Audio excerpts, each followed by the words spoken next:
So God made me laugh this morning, just now, and I was trying to get the name of the young man to do another video, which I'm going to do, but I'm going to do what God just put on me because he just made me laugh. And Job, man, all right, it says, we're gonna read. Job was a blameless man of complete integrity. He feared God and stayed away from evil. He had 7 sons and 3 daughters.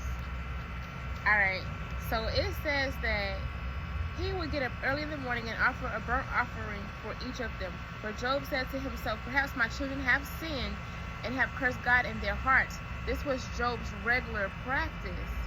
And this was after they prepared a feast, and they celebrated for days.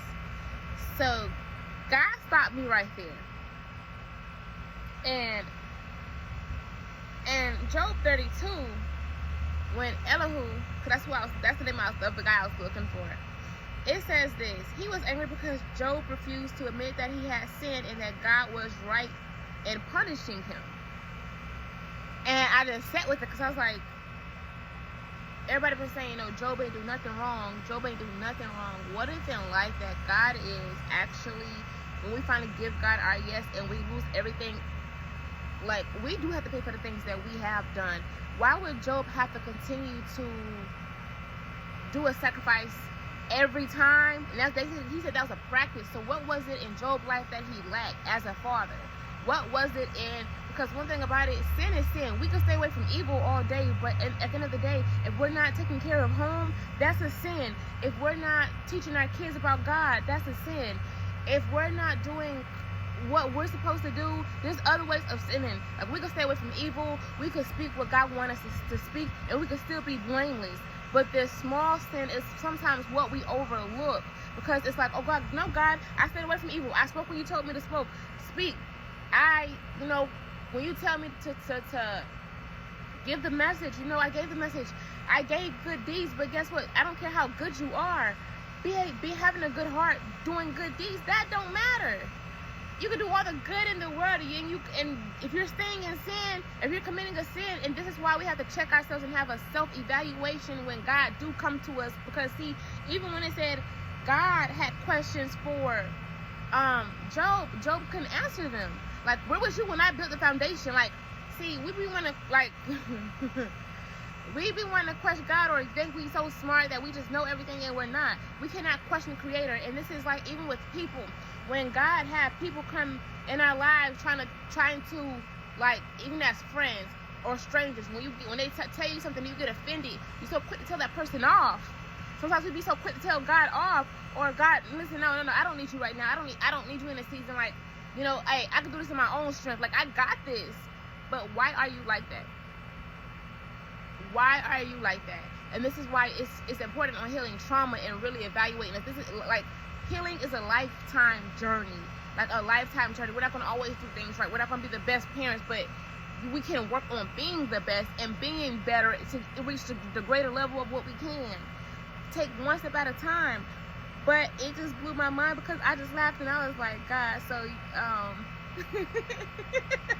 so some of the stuff that, was coming my way, once you start stripping me, like, sometimes, like, God be blessing us and we don't deserve it. Sometimes in the midst of the wilderness and the storms, like, we be deserving everything that we be catching, because it's like God is also showing us, like, you walked in your way, but at the same time, as in Deuteronomy 28, when you be disobedience towards God, those curses are coming. Sometimes those curses have to come so God can show himself and show you and give you a different aspect and a view, a perspective of things. That's why it's like, now I'm like, God gave me the view of it. Like, no, when people go through anything that's in Deuteronomy 28, it's either because I'm walking with them and I'm going to heal them at the right time.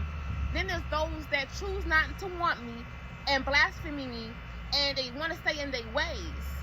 Yes, Job had a right to, defend his case, but at the same time, ask God questions. But sometimes, God, what is it that we're doing right now that's not pleasing to you? What is it? Because I don't want to live in torment. Yes, I got to suffer for you. the same way that Jesus did. In order to reach to get the air, and get the glory of God, we gotta suffer and go through some things. But God's going to teach us as well. God's going to show himself, like, give you different point of views.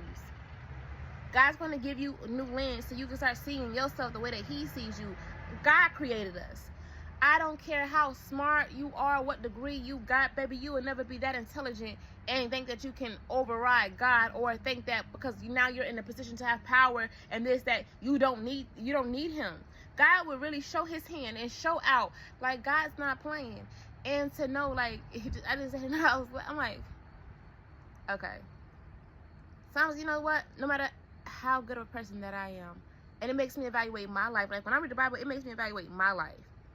Then it's just like, okay, you say that all your children going through suffering. Okay, go. Amen. Good. Got it. Go ahead.